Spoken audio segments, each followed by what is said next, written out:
back from calculate and filters and this a bit more complex calculations to some simpler ones.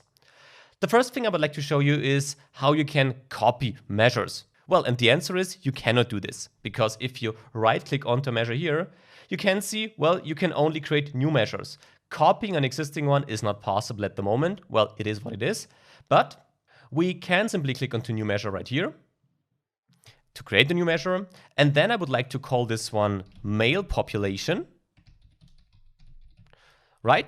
And now we can just go back to our female population measure here. You see, if I increase the width, that's the one with the filter, so this one here. And now we'll simply select the whole function here, and now go back to the male population. Now it works.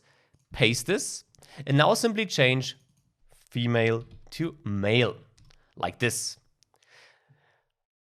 So this is how you can relatively easily duplicate a measure. Not the perfect solution here, but well, we have to live with the capabilities of the tool that we have. So we have the female population and male population filter, by the way. So we should also use that filter here. We don't need, oops, like this. We don't need the male population without the filter. We'll explore in the next module why this is the case. And now I would like to add 2 additional calculations, because you can also base calculations on different measures. Up to now, our measures were kind of independent from each other. Each measure, right here, right there, was always based on the actual information stored in our table here. But what if we want to calculate the share of the male or the female population in the total population? Well, then we could do this only with measures, right? Because we have the female population here and we have the total population. Same thing with the male population. Let's start with the female population once again and let's see how this works. So let's go to Table Tools, New Measure once again. Now we call this share female pop. Right, a little shortcut here, but I guess you know what this means. And now we can refer to our female population measure, also with these square brackets. And here we can select it. And now divided by what? Well, simply by our total population here. So I'm always referring to measures. If we do this, press enter, you see the measure was created down here. And if we go back to our data and maybe drag these to the left a bit, and create another card, put it up here, and now put our share female pop in here. And now we get back this value. Why is this happening? Well, because think back about the measure we created. Back in the data view, in our female population filter here, we filtered for the year 2020. But here in our total population, this filter is not applied.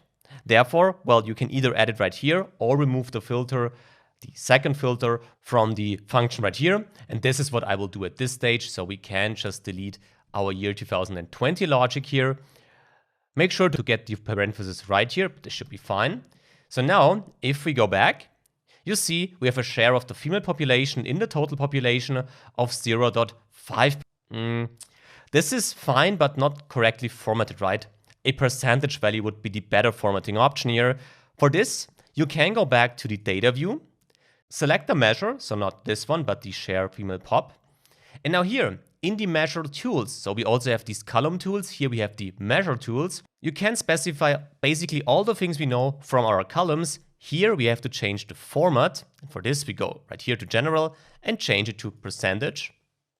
Here we can adjust the decimal places. I guess 2 is fine. So back in the report view now, you see we have a share of the female population throughout all the years we have. So all our data from 1950 up to 2100 of 49.75%.